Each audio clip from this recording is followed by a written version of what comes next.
सुबह का वक्त था, परिंदों की चहचहाट गूंज रही थी और सूरज की पहली किरणें गांव में फैल रही थी।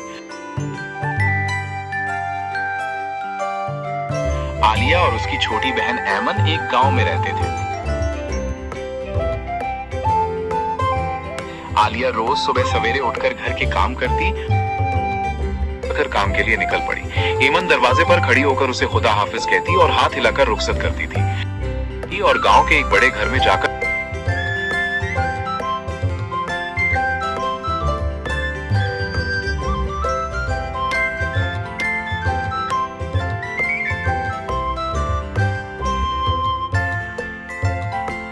आकर झाड़ू लगाया, पोछा लगाया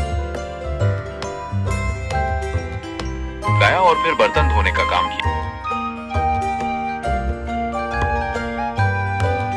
काम खत्म होने पर घर की मालकिन उसे उसकी मेहनत के पैसे देती।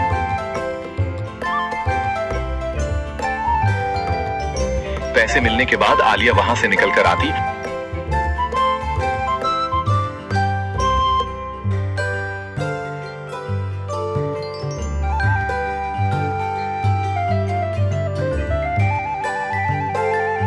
और रास्ते में ऐमन के लिए कुछ फल खरीदती।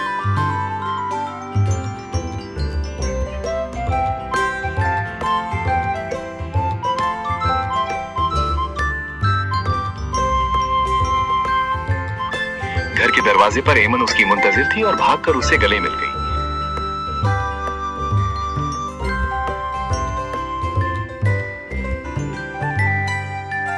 कुछ दिन बाद गांव में यह अफवाह फैल गई कि जंगल के किनारे वाला कुआं लोगों को अपनी तरफ खींच रहा है और बहुत से लोग गायब हो रहे हैं।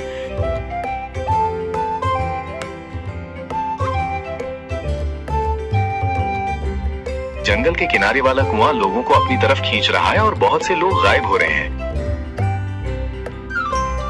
गांव का मुखिया बहुत परेशान था। तभी आलिया आगे बढ़ी और उसने कुएं के अंदर जाने की जिम्मेदारी ली।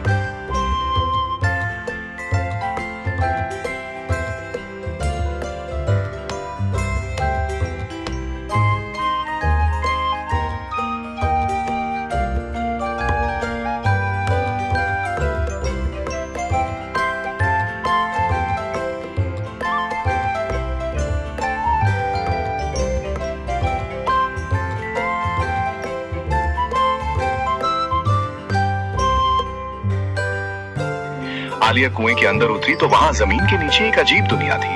वो जंगल में कुछ देर चलती रही, कदम कदम पर अजीब पौधे और चमकती चीजें नजर आने लगी। अचानक उसे दूर से एक घर दिखाई दिया जिसमें से रोने की आवाजें आ रही थी। आलिया ने खिड़की से देखा तो अंदर एक बड़ा सा देव ज़ारो कतार रो रहा था।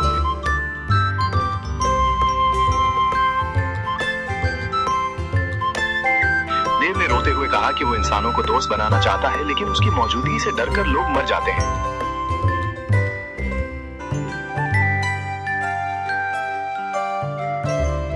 आलिया ने उसे समझाया कि इंसान और देव का साथ रहना नामुमकिन है और यही उनकी जिंदगी का उसूल है।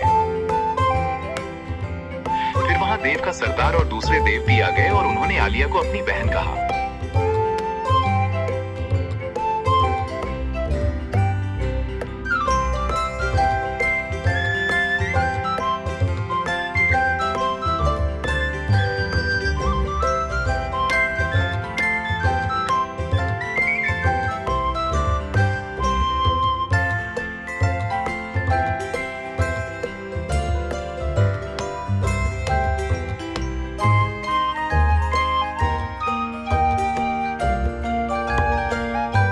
आखिरकार आलिया गांव वापस आई और लोगों को बताया कि अब कोई खतरा नहीं